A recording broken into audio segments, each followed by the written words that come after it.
Leading with Love and Laughter. By Zina Sutch and Patrick Malone. Leading with Love and Laughter, 2021, explores how a love and laughter approach to leadership can lead to better team performance, improved morale, trust, creativity, and improved health. It provides the information needed for leaders to show love and to navigate the potential problems of humor in the workplace. Zina Sutch is a faculty member in the key executive leadership programs in the School of Public Affairs at American University, where she teaches leadership, team building, and succession planning courses. Previously, she taught in public and private schools, served as director of a school for students with emotional and behavioral disorders, and was deputy associate director of the Office of Personnel Management. Patrick Malone is an executive in residence at American University, and is also the director of the Key Executive Leadership Program. He worked in the healthcare industry after graduating and later joined the Navy as a hospital administrator before retiring after 23 years of naval service. What's in it for me? Become a better leader through love and laughter. All over the world, the word love is ubiquitous. Chances are you use it in relationships. You love your partners, siblings, parents, and friends, and they love you too. But you probably also love pizza, reading, and many other things that don't love you back. On the other hand, you probably don't often talk about love in relation to the workplace. After all, who loves their coworkers, their bosses, or their staff? You might love your work, but that's just the same concept as loving pizza. In these blinks, you'll discover the real meaning of love and how, by imbuing your leadership with both it and laughter, you can become a better leader. In these blinks, you'll learn the most important type of love to apply as a leader, the 3 essential elements to show love in leadership, and the many ways laughter in the workplace can be beneficial. Great leadership requires love. Love is present in some parts of our lives, but it's completely absent in others, especially leadership. Even though the words love and leadership aren't often found together, in a 2012 Forbes article, leadership author Mike Myatt posits that great leadership rarely exists without love, and that usually where leadership fails, love is lacking, misplaced, or misguided. Love is complex and requires comfort with the unknown.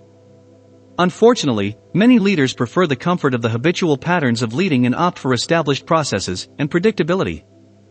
It's easy, but it's not love. And teams notice that.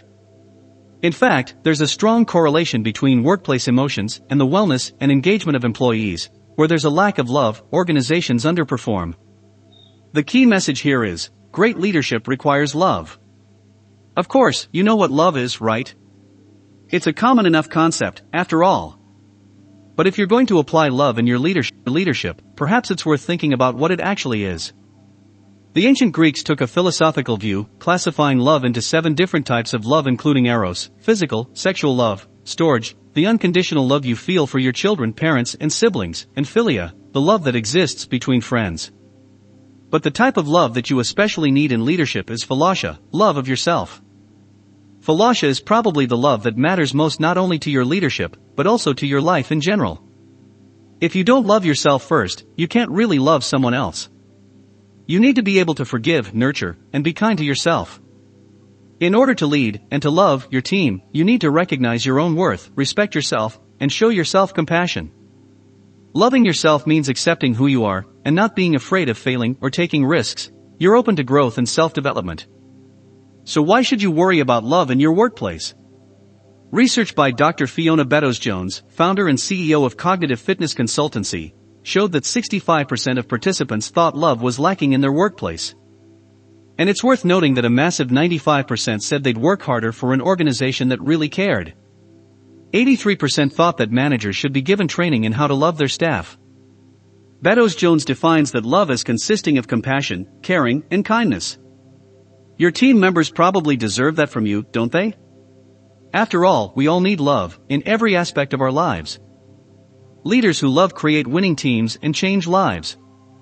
Loving leaders come in all shapes and sizes, from organizations known and unknown, small, medium, and large. Some may be facing financial hardships, dwindling resources, and talent shortages, others not. One thing's for sure, they're everywhere.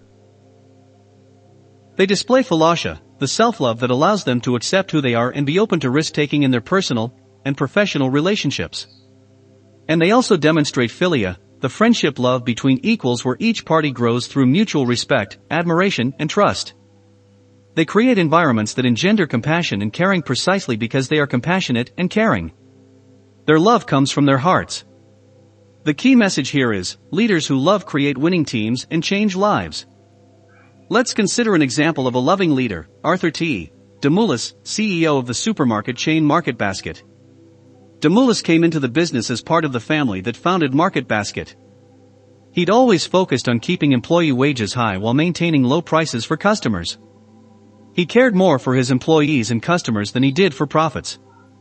He'd even been able to expand the business and grow sales from $3 million to over $4 million per year. And his love for his employees was clear. Not only did he know all of their names, regardless of their rank, but also their birthdays and other important life events. He even went to their weddings and funerals. Many thought of him as a father figure. But then, as a result of family disputes, he was fired. As a consequence, 6 of his senior managers resigned and Market Basket employees protested outside stores. The board doubled down, firing organizers of rallies supporting DeMoulis. This backfired spectacularly. Within 24 hours, 5,000 people had gathered outside a Market Basket in Massachusetts, and protests continued at 71 stores. Drivers refused to make deliveries, and a customer boycott ensued. DeMoulis made a public statement calling for the reinstatement of everyone that had been fired. Finally, after governors from 2 states stepped in to negotiate, and over 160 mayors agreed to boycott Market Basket, DeMoulis was reinstated. And what did he do first? Of course, he welcomed his associates back to work and restored the company to its normal state. DeMoulis sees the good in people, trusts them, and depends on them. Those he touches support him, and go the extra mile. He's created an environment of love where people matter, and by doing so, he's changed lives. Leading with love requires self-awareness, vulnerability, and kindness. Research supports the impact love has in the workplace. For example, Wharton professors Sigel Barsad and Olivia A. O'Neill showed that staff who recognize love and care in their work environments had greater job satisfaction, took fewer sick days, and worked better in teams. Other studies have shown that love creates stronger bonds between team members, and that workplaces with love have tighter teams, a more forgiving culture, better performance, and more trust. One long-term study even showed that those with peer support, which is a form of love, live longer. But there's no secret ingredient to love, no course you can take, box you can tick, or certification you can earn. It's up to you to approach love genuinely from your heart. The key message here is, leading with love requires self-awareness, vulnerability, and kindness. To cultivate genuine love, there are 3 principles to focus on. First, practice self-awareness to discover who you truly are. Now, this can be a frightening process. After all, self-awareness means understanding your emotions and feelings, which isn't easy for everyone. But the best leaders stay open to learning about themselves, because they see the potential benefits. For example, when you acknowledge how you feel when receiving feedback, you can see how your emotions impact your performance. That helps you be more open to what you can learn. Second, teams look for connection, engagement, and relatability, but these don't exist without one other trait, vulnerability. That's not something we usually associate with strong leadership. Too often, it's seen as a sign of weakness, which can negatively impact a leader's stature and authority. But vulnerability is about openness and a willingness to take risks. Vulnerable leaders admit what they don't know and ask questions of those who do. Above all, vulnerable leaders are themselves, not perfect, but real. They make mistakes and have fears of their own. And rather than pretending they have all the answers, they lead with their hearts and with love. Third, there's kindness. Rarely has there been a need for more kindness in the world, yet these days, there seems to be less and less of it. And acts of unkindness cause people to get defensive and shut down, making them less creative and less likely to contribute. Leaders encourage kindness in the workplace through smiles, a touch of a hand, real listening, eye contact, and non-verbal affirmation. There's no limit to kind acts, but their effect on others is immeasurable. But remember, love begins with the self. When leadership is founded on self-love, it's easier to love others. Laughter creates a work environment that is relaxed, creative, and more productive. There are many benefits to laughter. For starters, it can be a workout. Research at Vanderbilt University showed that 10 to 15 minutes of laughter used up as much as 50 calories, about the same as in a piece of chocolate. It also helps prevent you from getting sick, psychoneuroimmunologists have found that laughter not only improves immune function and vascular health, but also relieves pain and improves your mental health.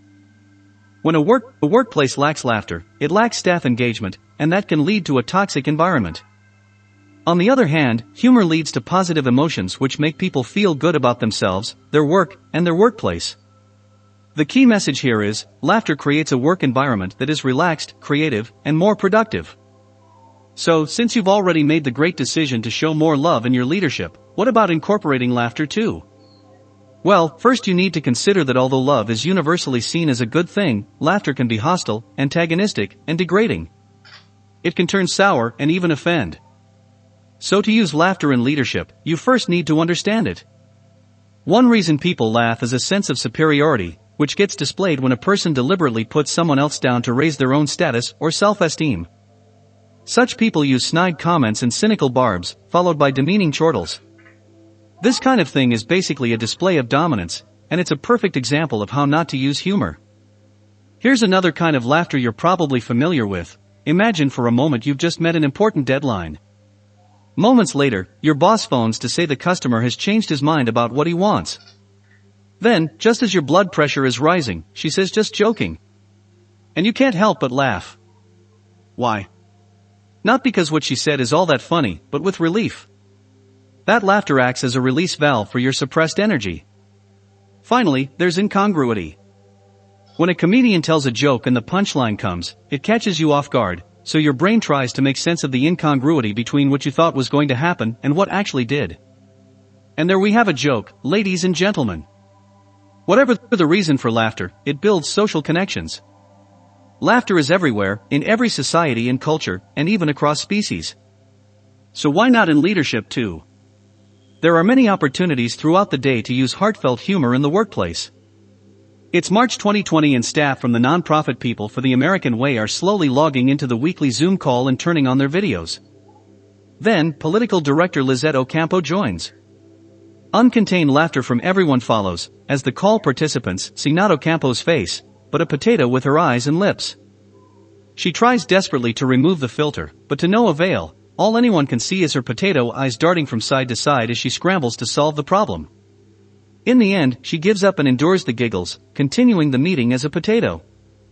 The key message here is, there are many opportunities throughout the day to use heartfelt humor in the workplace. The day after the People for the American Way meeting, a member of Ocampo's staff posted a photo from it on Twitter. The tweet ended up with over 45 million likes. And Ocampo was just fine with that. The staff saw her in a completely different light, and in the end, the whole incident brought out the best in the team. Since that day, Ocampo's team has seen her as someone who holds them to a high standard, but at the same time is fun, real, and nurtures joy in the workplace. And you can learn a thing or two from her story. Ocampo is well-liked and professionally competent. People who have worked for her consider her to be both fun and real, someone who recognizes and nurtures her team members, but who also has high standards. She's able to recognize when her staff members need a coach, an educator, or a guide. Ocampo doesn't quote books or leadership programs, she simply believes in the people she leads. Despite having decisions to make, she doesn't take herself too seriously, even when the situation is serious, and she slips in humor whenever possible. She engenders an environment where she and her team can find joy and laugh. And Ocampo relies on her real self for her humor, which isn't scripted but comes from her heart and soul. Remember, humor is situational and can come at any point in the day, whether that's in a Zoom meeting, or during a presentation, end-of-year budget analysis, or strategic planning session. You can always find opportunities to slip humor into your workday. Appropriate humor in the workplace provides many benefits. Laughter can bring numerous benefits to your organization. A 2012 study in the Journal of Managerial Psychology showed that workplace humor created enhanced performance and satisfaction, greater workgroup cohesion, improved health, and less burnout and stress. And in a 2017 Journal of Personality and Social Psychology article, the authors argued that successful use of appropriate humor at work signals both confidence and competence. This translates to the joke teller being perceived as having higher organizational status. And if you're still not convinced why a good dose of humor in your workplace would be beneficial, consider this. University of Bristol researchers discovered that watching a comedy show actually produced an improvement in productivity of up to 10%. The key message here is, appropriate humor in the workplace provides many benefits. Real humor comes from your heart and being yourself. It isn't something that can be taught. But there are still some useful principles to bear in mind. To begin with, make an effort to move outside your comfort zone and let go. Have the courage to think independently, talk candidly, and be in touch with your emotions. And the courage to give yourself a break and not take your job too seriously, to have fun, be creative, and laugh. Humility is key too. Humble leaders are often perceived as weak or lacking in self-esteem or confidence. This is far from reality. A study reported in the Journal of Management demonstrated that humility in leadership directly correlates to improved performance, teamwork, creativity, and decision-making.